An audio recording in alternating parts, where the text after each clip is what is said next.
요즘 종목들의 주가의 상승의 배경을 보면 각 기업들의 펀더멘탈이나 좋은 뉴스로 오르는 경우도 있지만 전체 시장을 아우르는 매크로 관련한 환경에 대해서 매일매일 우리 시장이 일희일비하고 있습니다. 관련한 이야기 쭉 함께 오늘 집중적으로 해부해보는 시간, 이분을 모시고 나눠보도록 하겠습니다. 뉴욕생명 자산운용 최고 투자 책임자 윤재성 CIO 어렵게 오셨습니다. 어서 오세요. 예, 안녕하세요. 네, 반갑습니다. 어떻게 좀 시차 적응 같은 거 좀 하셨나요? 저는 일주일 전에 괜찮나요? 일본에 들려와서 괜찮아요. 네. 오늘 또 귀한 시간 함께 마련해 주셔서 여러 가지 이야기 전해 주실 텐데요. 먼저 금리 이야기부터 좀 나눠보도록 하겠습니다. 지금 미국 금리, 그러니까 터미널 레이트에 대한 이야기들이 참 많습니다. 5%다, 5.25%다 얘기가 많은데 우리 윤재성 CIO님께서는 4.5% 정도를 말씀해 주셨는데 그게 연 4.5%. 연말 예, 기준으로 50bp 더 올릴 거라. 먼저 결론은 먼저 말씀해 주셨네요. 예, 그 죄송해요. 배경이 뭘까요? 예. 제가 한국말이 좀 부족해서 영어를 좀 섞어서 질문해 주시면 힌트가 되니까 도움이 되고요. 최대한 고마워요. 노력해보겠습니다. 터미널 해서 네. 무슨 뜻인지 알아들었고. 네. 그러니까 이게 참 재밌는 게 그 12월 달부터 이렇게 보면은 그때만 해도 제가 거진 매파적 쪽에 있었는데 네. 세 번으로 생각했어요. 금리 올리는 거. 지금 몇 배를 올리고 4% 이상을 올리고 그쵸. 아직도 더 올려야 된다. 왜냐면 인플레이션이 제대로 안 꺾이고 이게 드디어 10월에 꺾이는 바람이 보이는데 그 core. 근데 방향은 내년 연말쯤 돼서 방향은 어디까지 꺾일까? 네. 꺾이는 건 100% 맞고 한 4에서 5 사이에서까지 꺾이나 더 이상 꺾여서 3까지 가나 그게 고민인데 더 올려야지 더 빨리 꺾일 것 같고 아무리 제가 보기에는 5에서 5.25 올려도 제가 보기에는 한 2, 3년 동안 인플레이션은 한 3%에서 멈출 것 같아요, 미국은. 더 이상 하락하지 못한 예. 채로. 그러니까 연준이 지금 원하는 그 인플레이션 수준은 PC를 기준으로 해서 내년에 한 4% 그리고 더 하락하면 더 좋겠지만 그 정도 수준을 요구를 하고 기대를 하고 있지만 실질적으로는 그게 사실 쉬운 환경은 아닐 것이다로 보면서 연말 기준으로 다음 달에 50bp에 대한 인상을 지금 윤재성 CIO님께서는 예상을 하고 계시는 거군요. 50bp 올리는 거는 거진 다 결정이 된 거고 더 이하 이상도 아니고 네. 이 미국 인플레이는 보면은 반은 기름값, 음식값, agriculture. 근데 이게 내년에도 안 좋을 것 같잖아요. 왜냐면 헤드라인 CPI 들어가는. 왜냐면 유크레인 러시아 전쟁이 아무리 끝내더라도 지금 문제가 좀 있을 것 같은데 네. 반은 그 연준이 못 해주는 거고 나머지 그쵸. 반은 해결해 주는데 해결해 주는 것도 job growth 그 고용률이 고용률이 꺾여야 되는데 실업률. 이게 실업률이 한 5%까지 올라야 되는데 그걸 기대하고 있는데 이게 되게 잘 버티고 있어요. 그러니까요. 근데 내년쯤 되면 꺾이기 시작할 건데 이게 네. 빨리는 안 꺾일 것 같아요. 실업률이 네. 빠르게 꺾이진 않을 것이다. 그 이유는 기업들이 여전히 사람들을 많이 리크루팅, 그러니까 채용을 하려고 원하는 거죠. 근데 미국이 보통 불경기 되면은 네. 그 white collar, blue collar로 나눠지는데 좀 월급이 white collar만 좀 높은 네. 그분들은 괜찮고 원래는 blue collar 좀 네. 낮은 직업 있는 생산직, 그분들이 제조업. 먼저 꺾이는데 요번은 거꾸로 가는 것 같아요. 왜냐면 지금 택 회사들이 너무 사람들을 많이 하이어했다가 그쵸. firing 하고 있죠. 있고 크립토 때문에 거기도 빠지고 증권회사도 빠지고 이러니까 아예 그 goods to service로 지금 넘어가고 있잖아요. 사람들이 네. 뭐 냉장고 사다가 지금은 여행 다니는 쪽으로 잘 꺾이는데 그쪽에는 사람들이 필요해요. 맞아요. 네? 서비스 쪽은.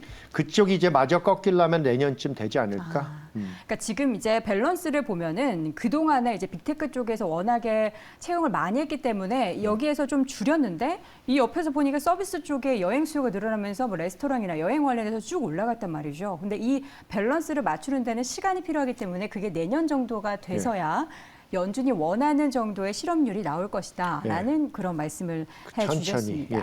유가 관련해서 사실 이제 말씀해 주신 것처럼 우리가 전쟁을 멈추게 할 수도 없고요. 지금 보면 중국에서도 제로 코로나 정책을 이제 조금씩 더 풀어내면서 유가가 또 여기에 따라서 배럴당 한 $88 선까지 올라왔습니다. 추가적인 상승에 대해서는 어떻게 보십니까? 저는 기름은 오바마 대통령이 그 프래킹 이런 거 다 끈 후로 너무 좋게 봤어요. 그때 고맙습니다 대통령님 하고서 그때부터 기름 사라고 계속 매경 11월, 상방으로 12월 달 보시는군요. 와서도 네. 그 얘기 했어요. 그죠?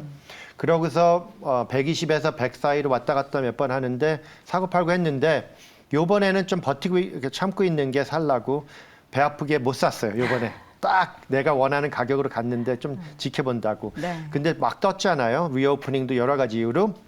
근데 불경기가 생기면은 내년에 네. 아니면 불경기가 조금 안 생겨도 둔화가 되면은 경제가 기름값은 내려올 수밖에 없어요.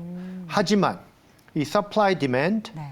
이게 공급망. supply가 부족해서 네.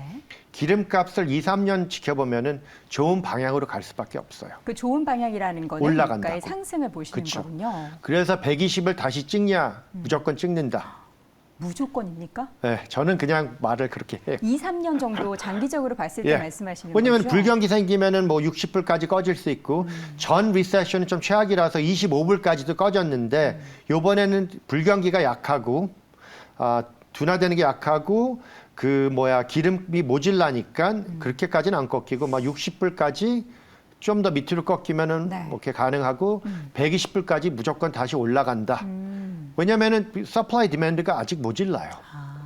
지금 사실 사우디 쪽에서도 그렇고 오펙에서도 그렇고 계속해서 더 좀 기름을 많이 좀 생산해내고 해야 되는데 그들 입장에서도 지금 상황보다 사실 유가 오르는 게 더 일부러 좋다 안 하는 보니까. 거죠. 그렇죠. 안 하죠. 못하는 게 아니라 안 하는 안 하는 상황. 거죠. 그거는 그럼- 미국이랑 그 사우디랑 관계도 포함해서 네. 안 하는 거예요. 그들 입장에서는 안 하면 네. 가격이 올라가니까 네. 당연히 좋은 건 그 80불, 100불을 유지하고 싶어 하는 거고 70년도 그 인플레이션도 그쪽 그 기름값 때문에 생긴 건데 네.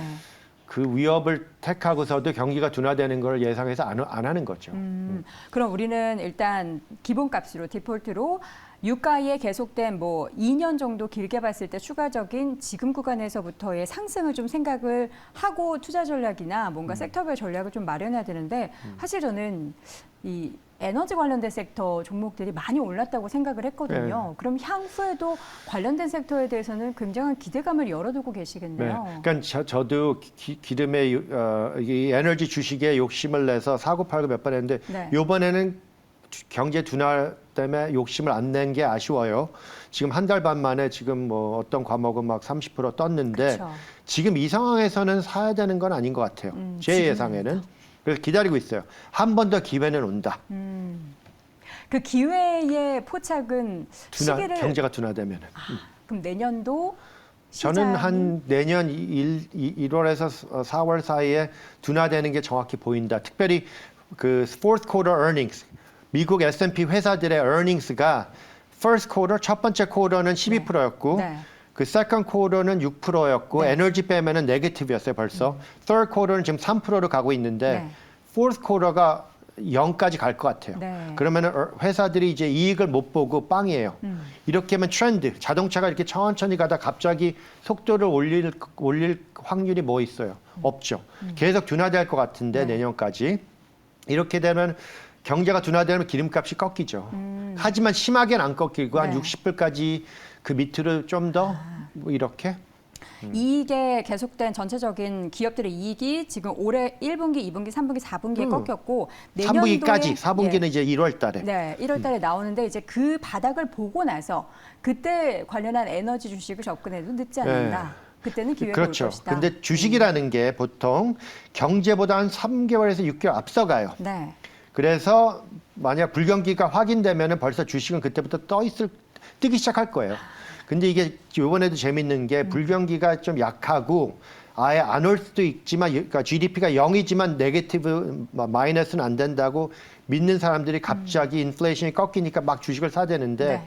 이렇게 쉽게 빨리는 아닌 것 같고 그래서 주식은 다시 내려갈 것 같고 네. 1월 달 언제까지는 네. 근데 오랫동안 내려가 있지도 않을 것 같은 느낌이 현찰이 너무 많아요. 나 같은 사람들이 많아. 주식이 내려갈 것 같아서 얘기하고 있네. 현찰만 들고 있어갖고 네. 이제 살 기회를 찾는 사람이 너무 많다 보니까 인플레이션이 낮게 나오니까 갑자기 하루에 5% 7% 뜬다고 네. 이것도 어마어마한 거예요. 그러니까요. 그러면 그 이제 우리 CIO님께서 말씀하신 것처럼 들고 있는 현찰이 많은 사람들이 내년에 이렇게 시장이 확 꺾였을 때 단기적으로 확 자금이 예. 몰려올 수 있는 주식시장의 환경이 마련되면 그렇죠. 하락도 짧고 반등하는 에너지도 굉장히 강하게 나타날 강할 수도 수 있겠네요. 있죠. 근데 이렇게 두 가지 말씀하는데 지금 보면은 S&P earnings가 내년에 초반기에 중반기에 어떻게 되냐 네. 하면은 좀 불리시한 좀 좋게 본 사람들도 한 225불. 네. 좀 안 좋게 본 사람은 200 밑으로 막 180도 던지는데 그건 좀 너무 최악이고 네. 한 200에서 210으로 계산하면은 210이 S&P earning이에요. 그거를 P 멀티플을 곱해. 근데 불경기 되면 P가 한 15까지 내려올 것 같은데 그거를 막 16, 17로 곱해. 그래도 3,500까지는 내려가야 된다고 생각하는데 그거를 다 무시하고 earnings가 내려가고 주식이 제자리에 버티면은 P가 expand 되는 거잖아요. 그렇게 expand 돼 갖고 17까지 간다고 그거는 뭐 계산이 안 돼요. 하지만 2000년도에 제가 계산이 안 되는 일이 많이 일어났어. 그래서 그게 또 일어난다고 이번에도 이번엔 아닐 것 같아요. 저는 그렇게 믿어요.